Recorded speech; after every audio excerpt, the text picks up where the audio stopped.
mean, on behalf of everybody, whoever would like to have ask more questions are free to do that. But meanwhile, we can just start with a couple of them.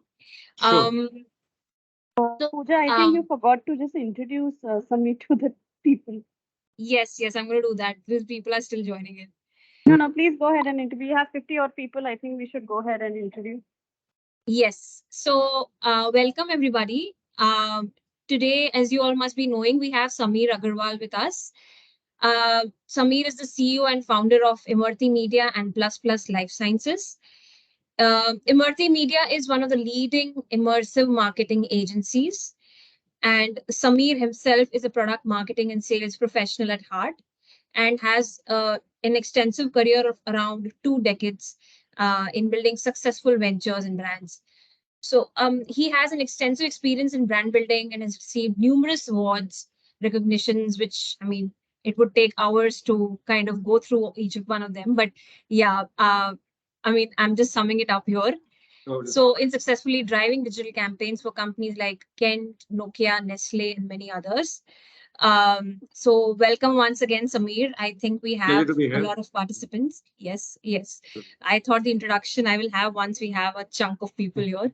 So to begin with, quickly, Samir, I'll just like to intervene, and I think before you do that, I think for the rest of the team here, I think just for the people here, I think for me, Samir's been a friend, a mentor. I think we've worked together in the past, and I think I think for all my career decisions, I pick up the phone on him and check with him on that what I should be doing, because I can count on him pretty well.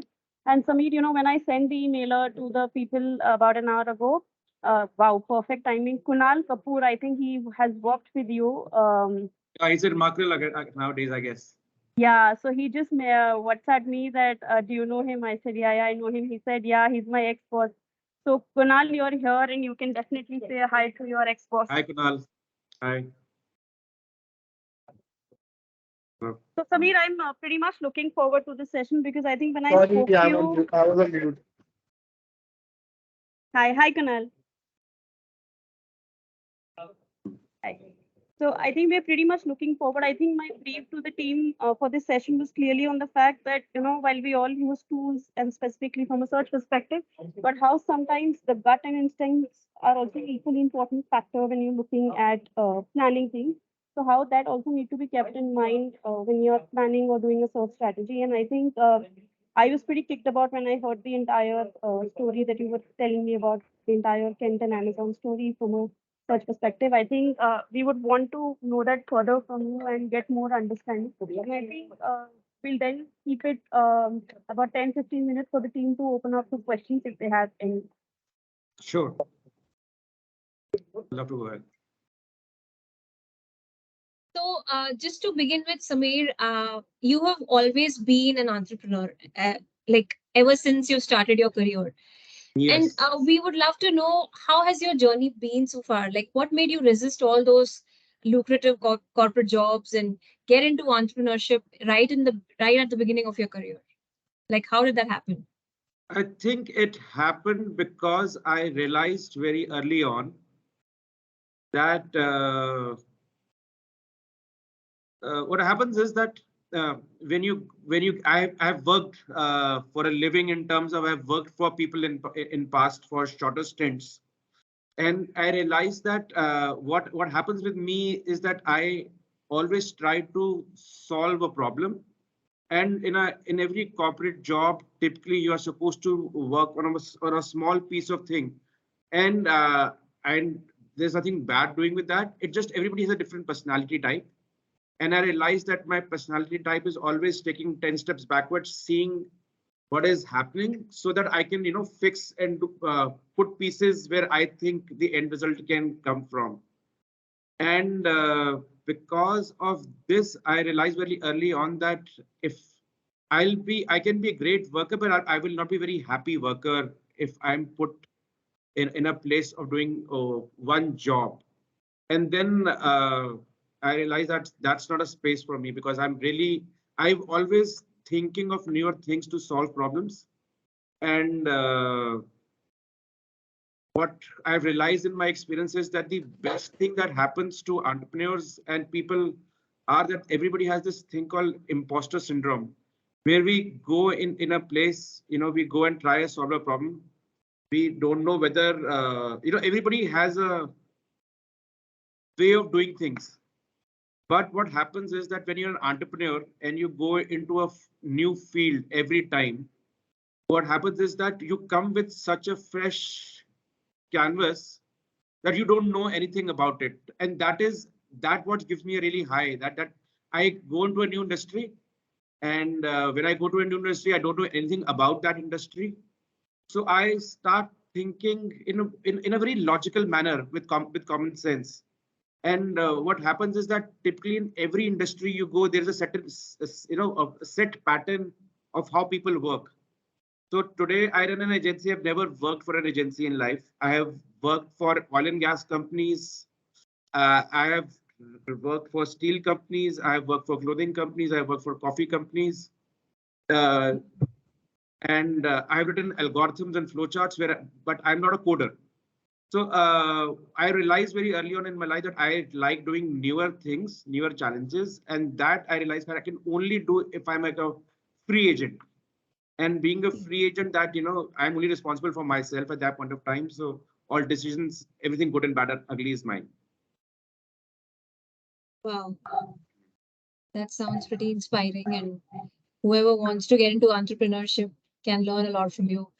I mean, that's a diverse experience that you've had there. So, coming to what you've been dealing, handling different clients, the most successful being Kent. So, Yes. we all know here that your agency, Imarti Media, has been the agency behind Kent's 200 plus crore sales on Amazon. So, Yes. let's pause for a second and digest that thing first. And uh, like we would want to know, like that's outstanding to begin with. Like, what was the key role of Emerging Media which drove Kent towards this massive success? So I have to rewind it a little back.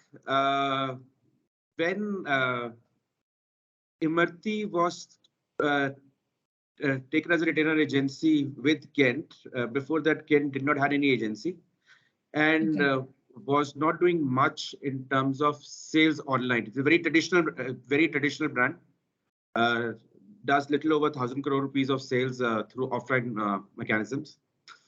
And they were looking, they realized that, sales is moving online in the early on days. So they wanted somebody to come in, they gave us Imarti a chance because we were an extremely tiny nibble agency, who was also not very expensive at that point of time for them to experiment with. But also because we didn't come with big jing bangs, that means that we were more flexible in doing things. So we realized that there's a lot of sales that happen online, whether it is through Google search, through Facebook, or through Amazon or other e-commerce platforms. So the first step that we did as an agency was to understand every SKU that Kent has produced in last 10 years. And that when I say every SKU, that means that we first understood every RO water purifier, what is the difference between RO, what is a UV, what is a gravity filter, everything. Because until you understand the product inside out, you don't know what you're getting into. Now, whether it is Amazon or Flipkart or any of these platforms, uh, there are two problems, and there's a big opportunity because everybody comes there today in terms of even starting searching. So we have seen in the last 3-4 years that people today start their research journey on Amazon versus what people were earlier starting their research journey on Google. So what we did was that we first, we told ourselves that we have to forget everything about digital marketing, how people do. We first have to become consumers ourselves and see how searches are happening. And when we said that how searches are happening, that means there are two datas that any kind of search happens, whether you look at a Google search ad planner that typically people look at, or they look at the exponent pi data, whether it comes from Amazon or any of it. So we sat with Amazon team and we asked them to give us data, and we all know that how likes of Amazon doesn't like to share any data at all. So then what we did was that very interestingly, we did something little crazy. What we did was we told Kent that we want to go into every office that you have. Okay. So we created a crack team and we did a month-long trip and we went to every office that Kent has. And what was happening was that the Amazon algorithm also looks at your IP address, and based on your IP addresses, they kind of see what to serve you in terms of for keyword searches. So we started creating these mega banks of different locations and what was getting served there.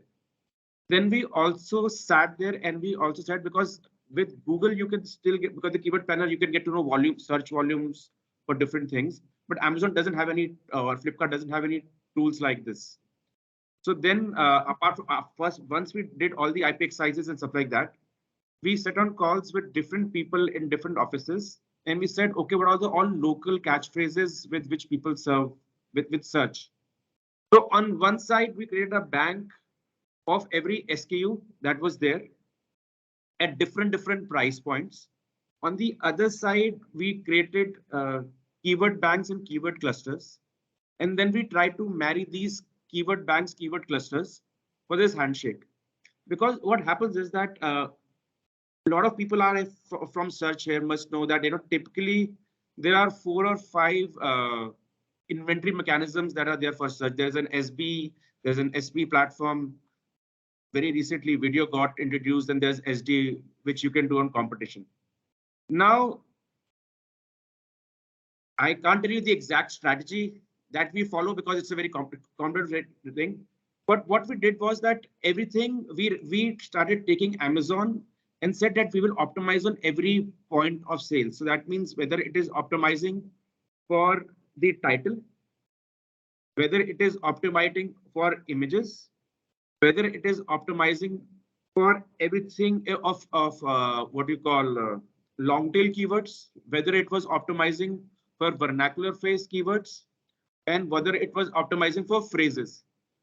Very quickly, we realized that Amazon search is moving very fast from single phrase and two word or 1 word or 2 word keyword searches to long phrase keyword searches. So that made us realize that we would have to create multiple set of campaigns.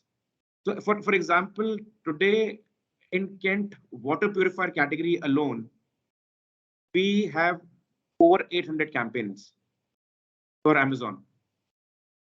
Because the challenge on Amazon is not to sell goods. To be honest with you, if you have a large budget, you can sell as much as you want. The challenge comes with 2 things. One, for a brand like Kent, which is a market leader, the business is divided into water as a category, which is RO and water purifier as a category. And then that means there's a lot of branded searches already.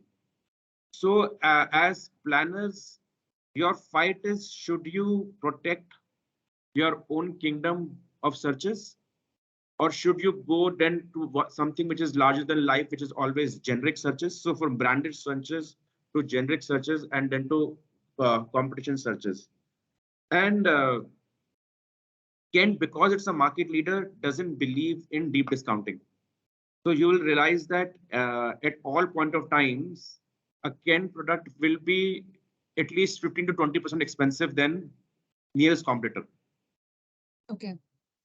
Right. So that was a challenge, but also that gave us another strength because we believe that there's enough traffic for us to take this 200 crore rupees, and this year we might do 350 something on Amazon and another 150 so on Flipkart. Wow. But the challenge is not getting that sale. The challenge is managing ACOS. Because the biggest challenge on these platforms is that the algorithms are optimized for yields. And those algorithms, when they're optimized for yields, they are not optimized for seller yields, but they're optimized for platform yields. If you understand that difference, that means that uh, Amazon, we realize that will take even your lower bids. Whereas typically what will happen is that I'm telling you a trade secret. So every time Amazon will call and tell you that your competition has this much bid and this much bid and this much bid. But we as marketers don't have to fall into that trap of outbidding each other, because when we start outbidding each other, what happens is only Amazon wins.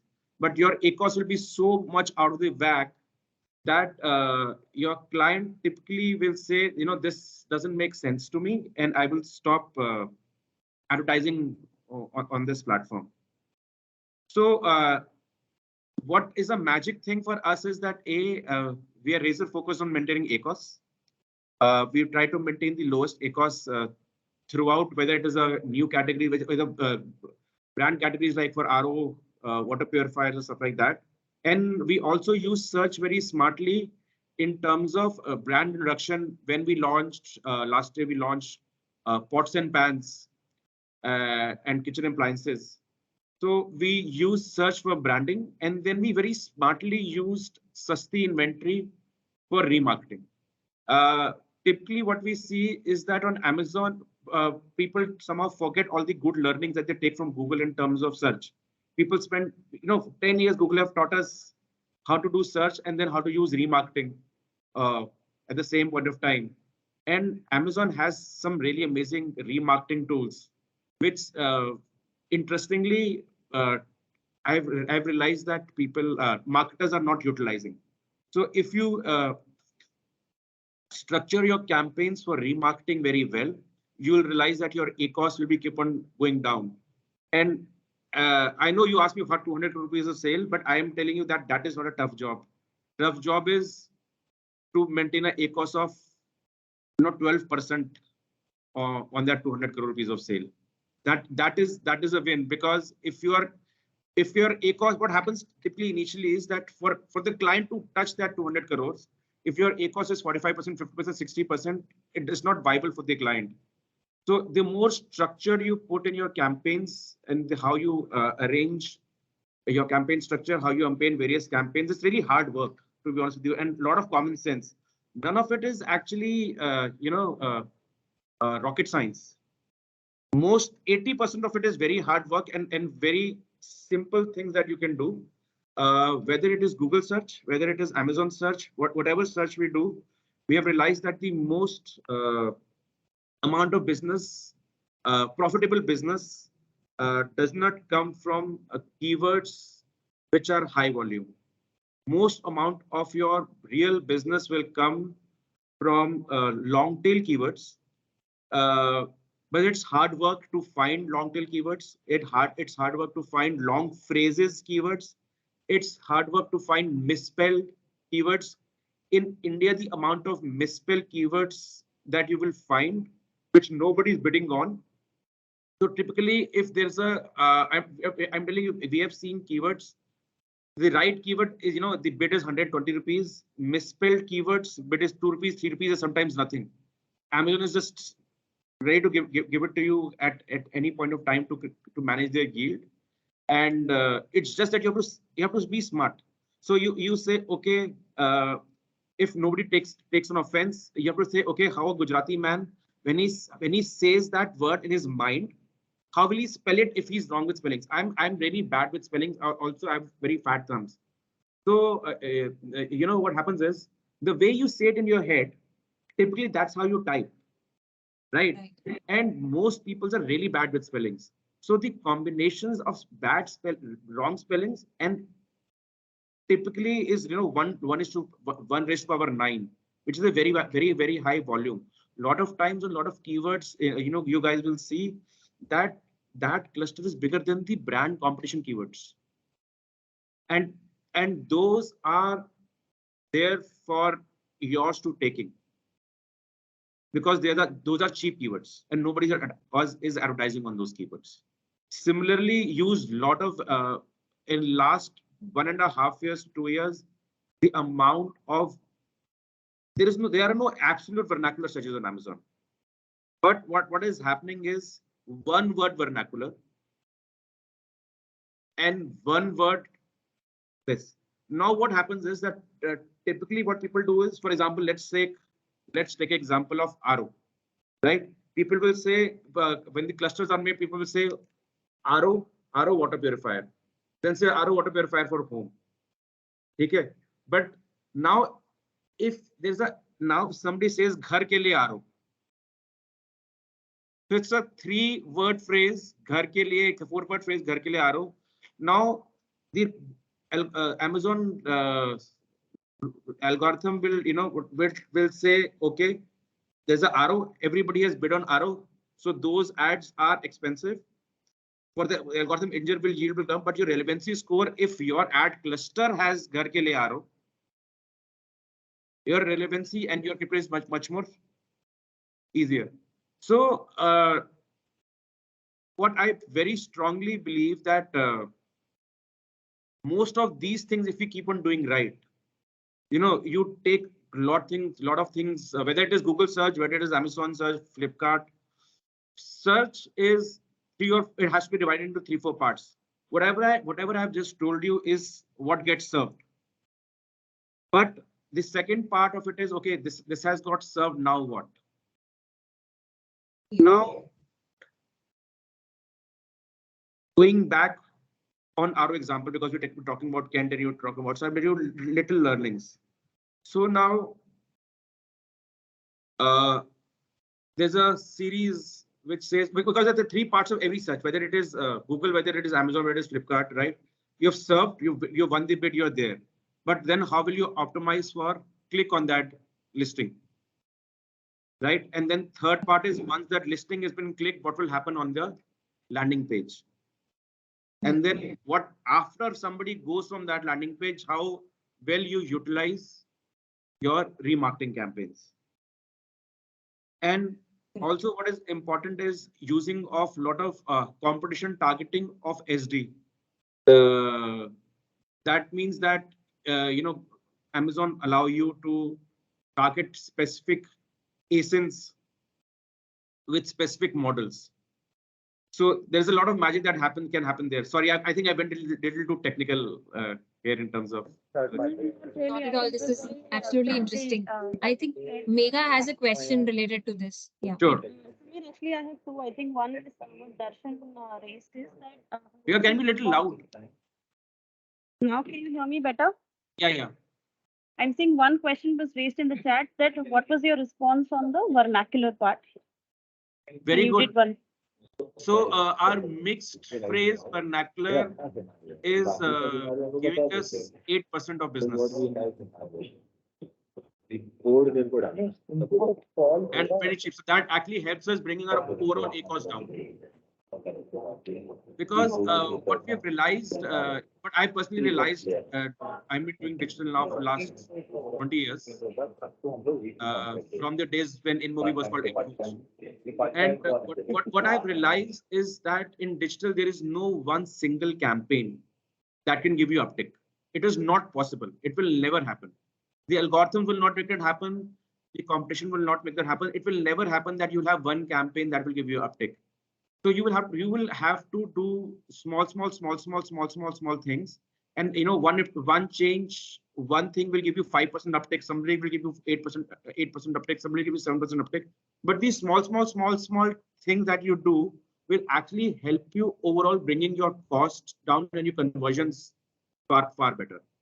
So if you guys looking for one magic bullet answer, I will never be able to give you, because I have not seen that in last 20 years in my life, in any campaign that I've or executed.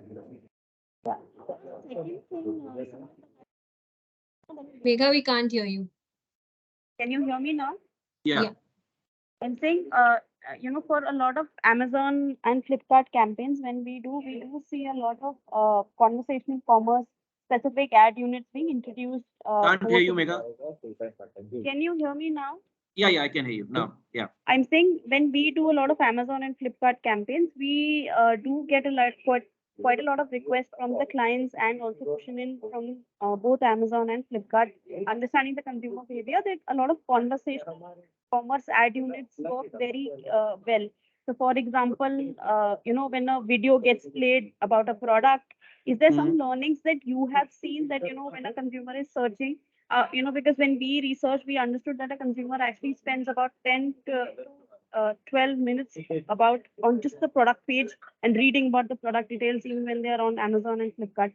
So, Right. are there any tactics that you guys have used to improve upon that fact that on the product pages these needs to be done, and some understanding that how important do reviews play in part? So our 3 or 4 things that we have learned. You aptly said that people spend around 8 to 12 minutes on product pages.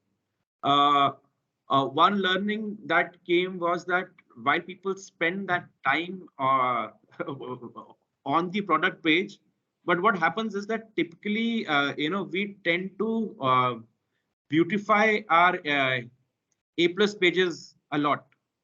But what happens is that in terms of beautifying the page, we a lot of times take away the most logical things that a person wants to know from for a product that they are like.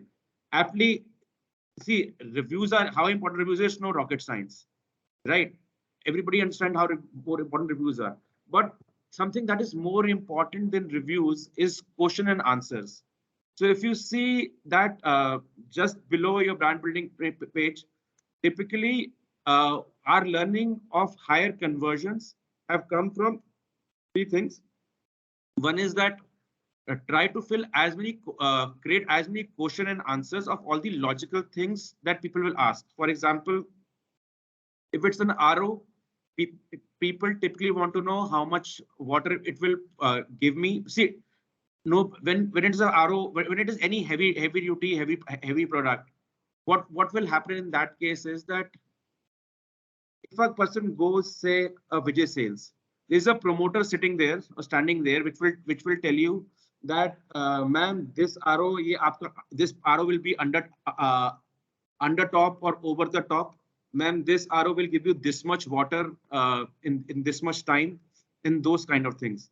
Now, most of the times, if you go buy any of these products or a fridge or a refrigerator to write, you would not even know what are the right answers to or what are the right questions to ask. Right.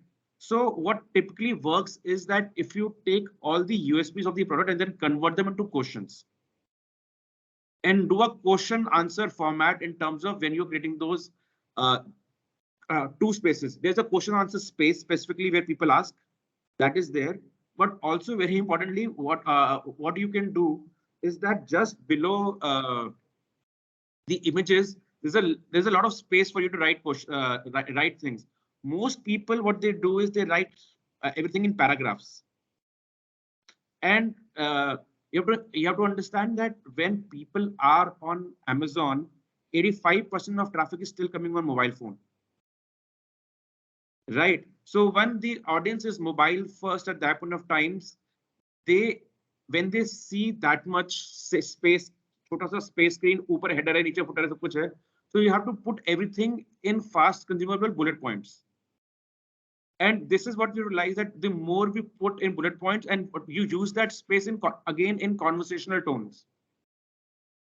So the conversational tones in bullet points typically tend to happen 2 things. One, either the conversion increases or people coming back to that is easy, because now, for example, this person is looking at one RO or one fridge, which you have, which clicked on ad or organically come to your page. But this person is not going to buy it straight away, right? This person is now going to go and compare your offering with 5 to 6 other brands, right? So now, if your content is in bullet points and their content is not in bullet points, what happens is that human brain, at one point of time, there's a concept called cognitive load. Do you know what cognitive load is? So when we are looking at graphics and banners, we always talk about cognitive load, and we say reduce the cognitive load when we try to create a Facebook ad. But when it comes to long form, we think up, then we very easily forget that there's a thing called cognitive load. तो हम banner पे जो Facebook के banner में और SB के banner में तो cognitive load का ध्यान रखते हैं, but हम भूल जाते हैं कि वही consumer है, वही ad पे click करके अब आपके landing page या A2 page पे है, तो उसका cognitive load का threshold थोड़ी बढ़ जाएगा. उसका cognitive load, बल्कि उसका cognitive load का threshold कम हो रहा है with every click. Because he is first, उसने एक कीवर्ड रन किया, उसके दिमाग में कॉग्निटिव लिफ्ट का कुछ 0.1 है, उसने 4 ऐड देखे, उसने एक को क्लिक किया, उसके दिमाग के अंदर भी जैसे हम ट्री स्ट्रक्चर बनाते हैं, human brains also think in tree structure, right? Because he has to go back. It is relating in his head. Okay, I ran keyword for RO, some phrase, then I saw 4 ads. One thing was more shiny or something like that. I clicked on it. Now I have on this kit. Now when the consumer is going back, he's doing a back button. When he's doing a back button, he's creating 3 or 4 such tree structures in his head again and again for different brands when he is doing. But in that, his cognitive load will keep on decreasing in that one session, right? Now, but if you were the first one, or if you had everything in bullet points, what will happen is, because you had only catchphrases and bullet points, you will be able to see and remember those. And those phrases, because he now doesn't have to remember sentences. It's the exact same old trick. If you people know how to read, if you have a one character and starting and ending character, and you put mumble up things in between, what happens is human brains read that. Right. Similarly, what happens is, now if you have the whole sentence, or if you have everything in bullet points, what will happen is they'll take the those keywords in their head, and everything else will be suppressed in the head, in their mind. So now they will, and because human brains are evolved that they attach meaning to topics and topics to key holders. Just like SQL query you run, there's a primary key. If you have heard Oracle or SQL query is a primary key. In this case, their primary key is that brand through which they entered. You understand? That's how human psychology and brain spaces work. So now he will automatically remember your brand and that keyword with it. So the more you are in terms of keywords, bullet points and separators, the more you will be able to win. Second, we see that very less marketers when using SD ads. See, because on SB you can't run on Amazon, because you're talking about Amazon. On SP you can't run a GIF. On SB you can't run a GIF. Now video ads are good for branding, but we have to remember that on Amazon 99.9% times your video ads are on mute. Right. So typically what people do is they'll take that same TVC that they have or a digital film that they had, and they will put that on an Amazon SBV. Right. Now, two things will happen. If you have a brand ambassador, people will still remember. So, like in case of Kent, we have a sweet spot where Hema Malini, people see Hema Malini and they remember Kent.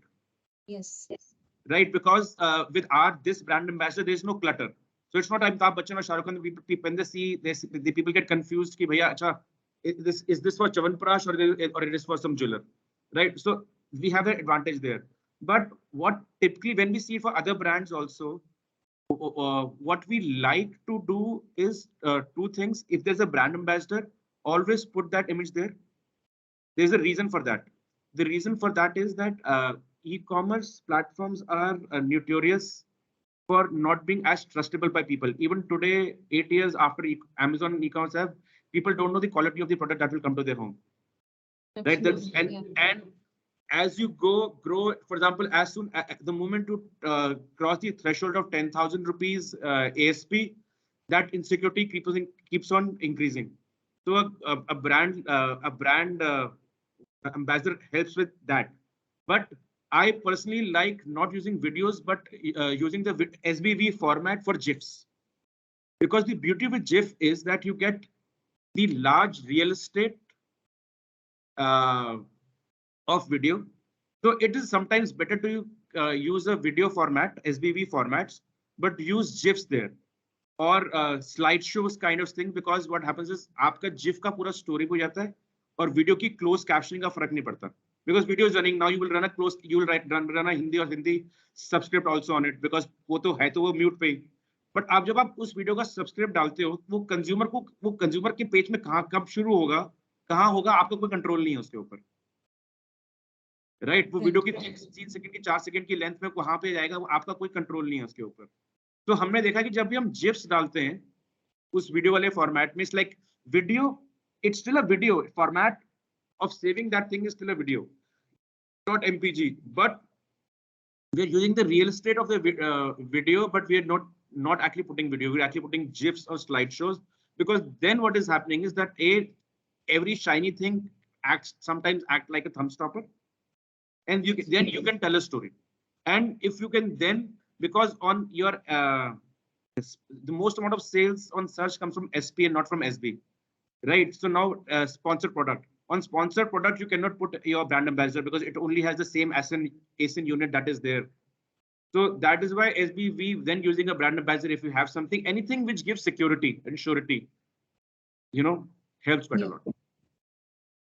Yes, Samir, and especially in case of like startup brands, I've noticed like if they have like really nice looking eye-catching videos or GIFs, people end up like people like me end up researching more about the product and end up buying as well. Yes. And many a times we feel that if so much has been invested in this product and there's a nice looking video, must be a good brand.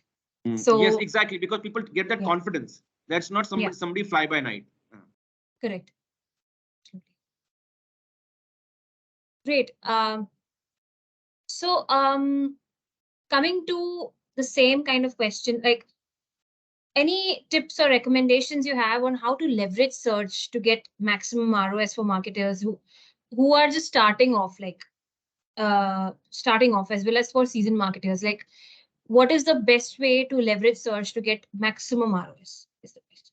I think the best way, there are a lot of things that one need to do. I think the most underutilized tool, when people talk about search, I feel that people, first of all, the biggest problem is that people look at keyword planners and they depend on everything is about that keyword planner.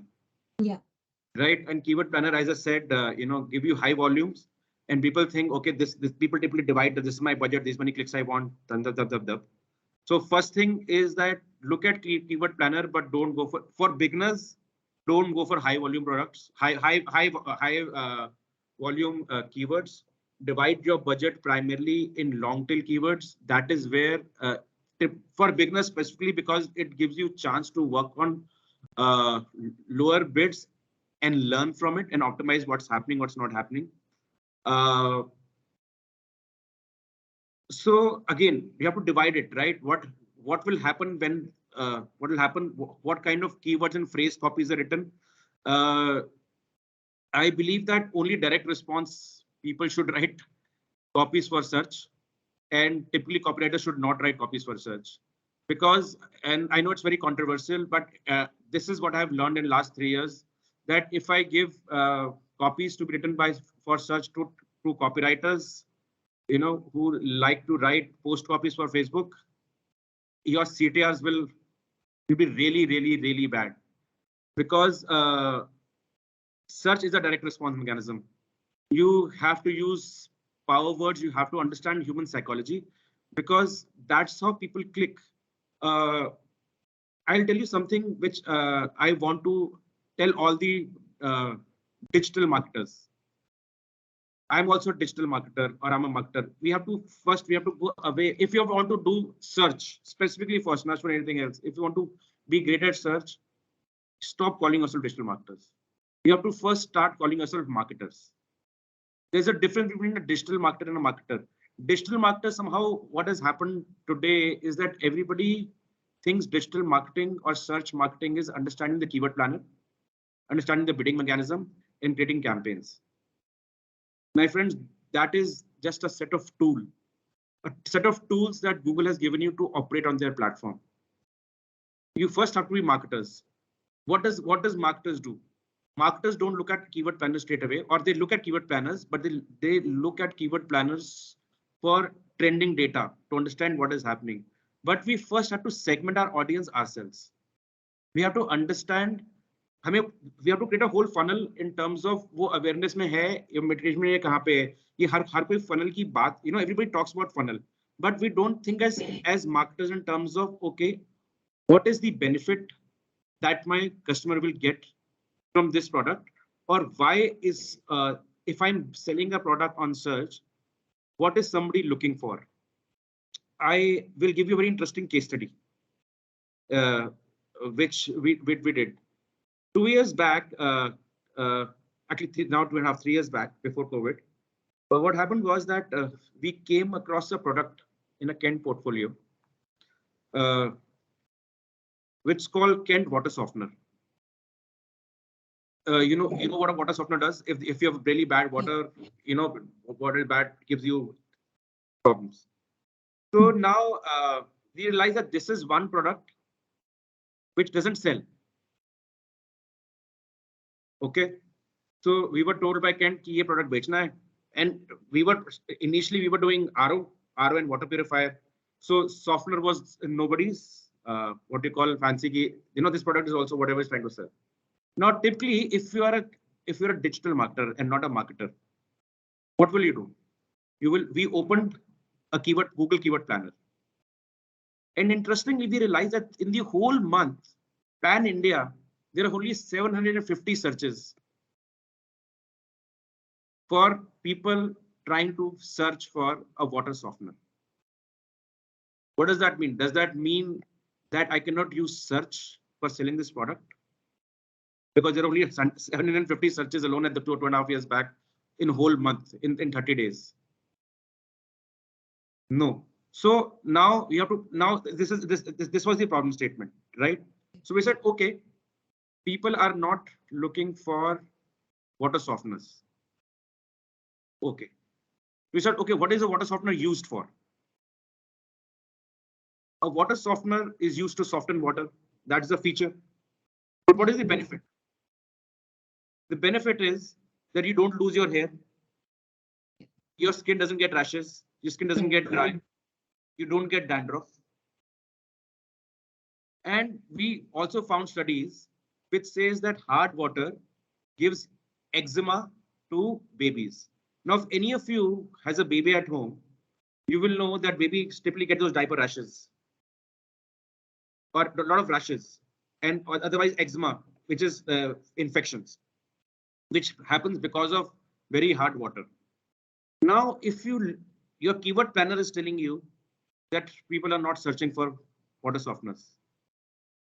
But if you look at each one of these problem statements, hair loss, dandruff, why is my baby getting rashes? Why is my baby getting eczema? If you take that universe of searches, those are little over 5 million searches in every 30 days. And the best part is that in this case, our competition, our two biggest competitions was again Aquaguard, which is the nearest competition with that, and a very large company you must have heard called 3M. Yes. Right. Now there are these 750 searches which everybody is going after. Right. So we said, okay, so this whole strategy is called semantic keywords. So what we did was that we said, okay, you move away from what everybody is doing, and you go in something which is adjacent, which is a problem solving thing, not a feature thing. Right. So if somebody is searching get soft water, that's a feature. What does soft water does? That's a benefit. Right. And marketing 101 is people don't buy products for features, people buy products for benefits. The same logic. That's what I'm saying. We don't have we have to do what is digital marketing. Everything is digital today. OTT is digital. Everything is digital today, right? We are the real marketers today, not the TV guys or the print guys. We control everything in terms of what can happen or what cannot happen, because 80% of time people are on some kind of digital device, right? So we have to start thinking as marketers. And when we start thinking as marketers, you realize that whatever tools that you get are only there to help you, but you can completely change the dynamic of any search campaign. For example, in this campaign, what we did was we change everything.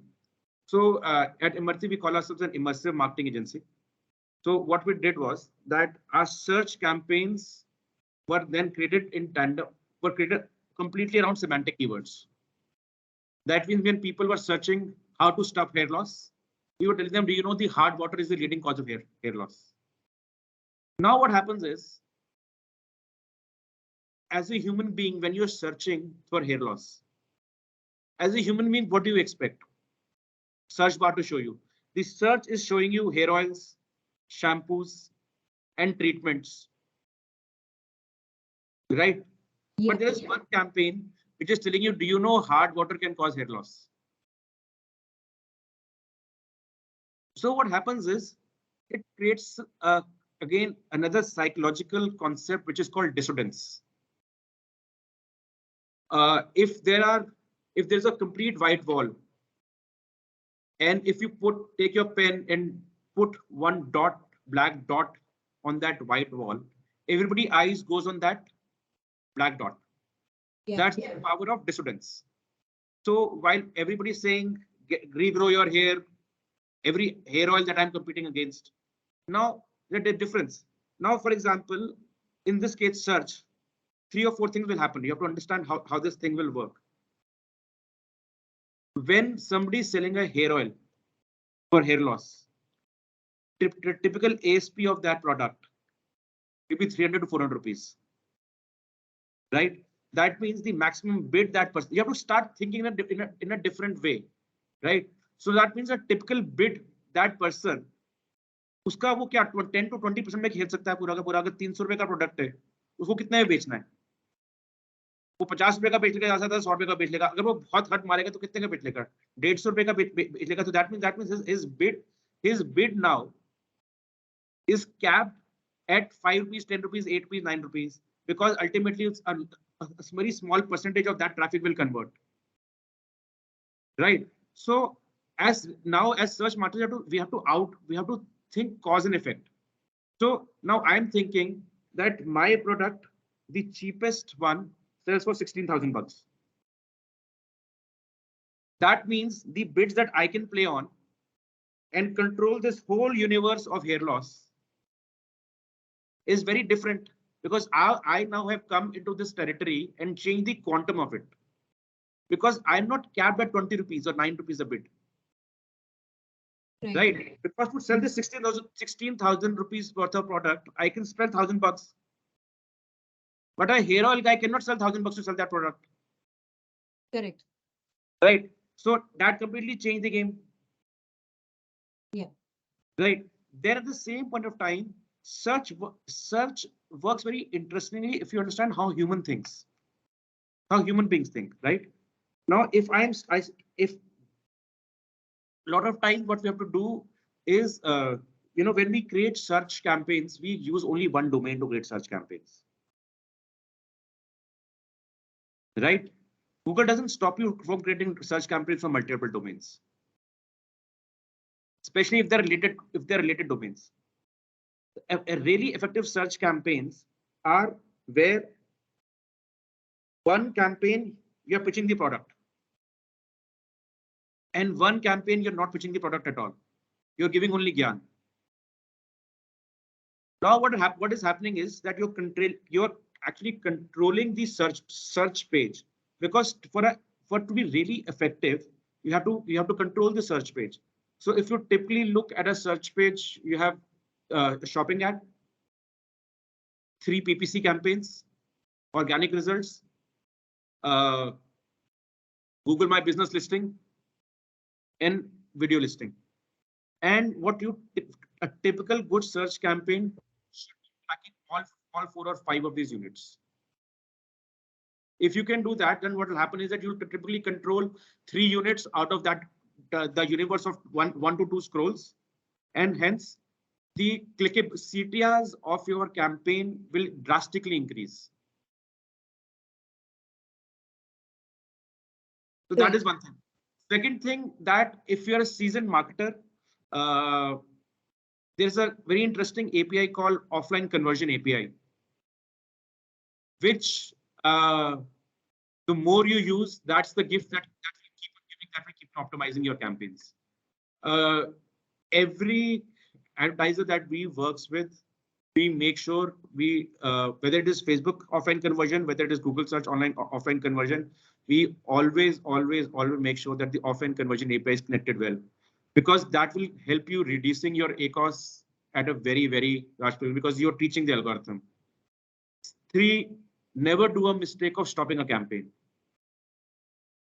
Right. If campaign is not performing, or if that happened, somebody is asking, put $100 in it, but never stop it, because the moment you stop it, the algorithm stops learning. Correct. Apart from that, the most important part of a search campaign is not getting clicks. The most important part of a search campaign is conversion rate optimization. That means what happens when somebody lands on your page. And I think that is the most neglected part of search campaigns. Money will get you there. All the strategies will get you there. But that click is not going to sell your product. To get higher ROAS, you have to keep on, do conversion rate optimization. That is where the magic is. And you spend at every 1 hour spent in conversion rate optimization will increase your profits significantly. We at Imarti sometimes have 4 or 5 different landing pages. We also use a lot of dynamic landing pages.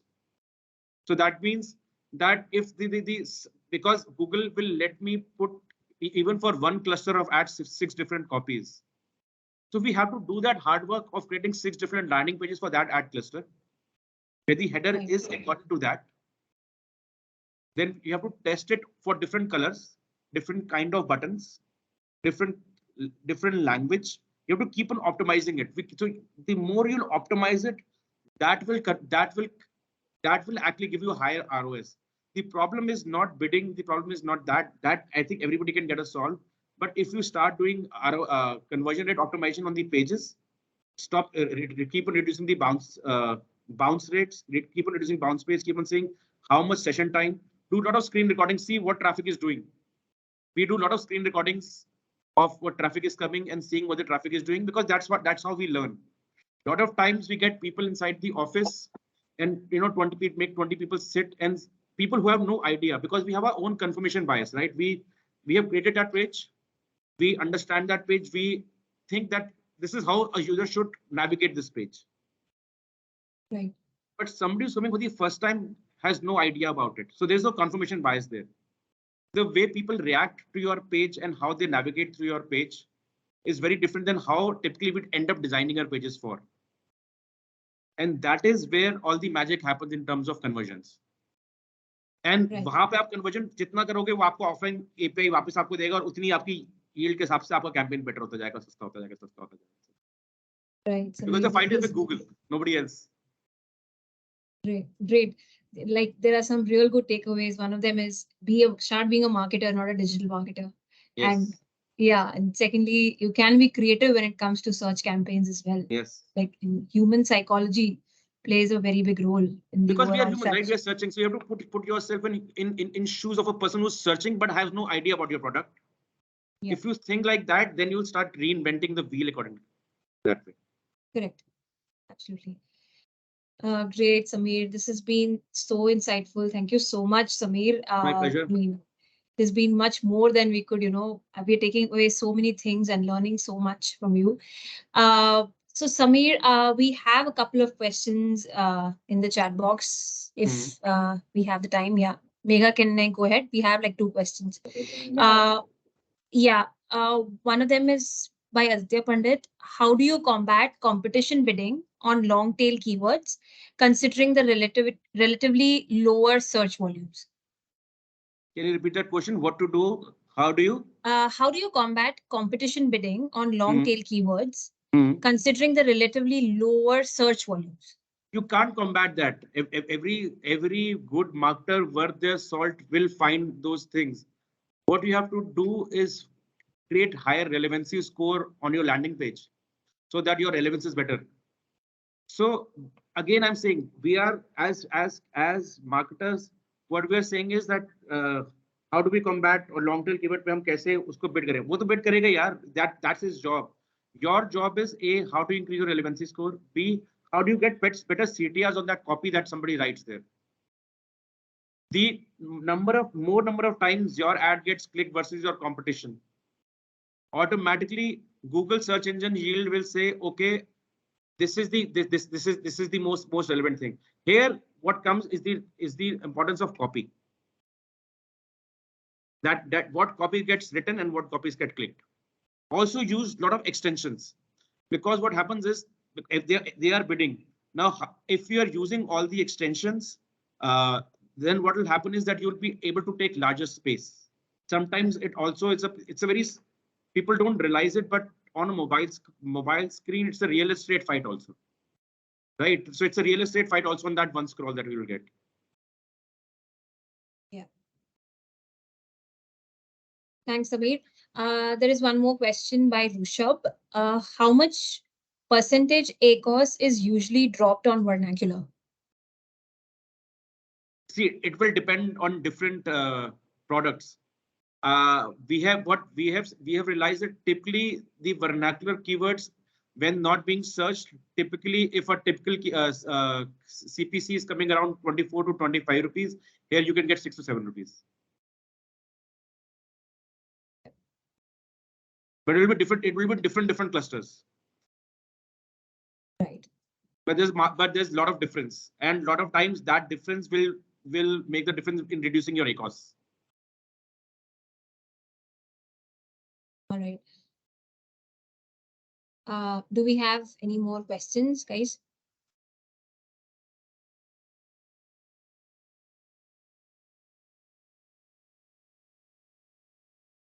Doesn't look like Pooja.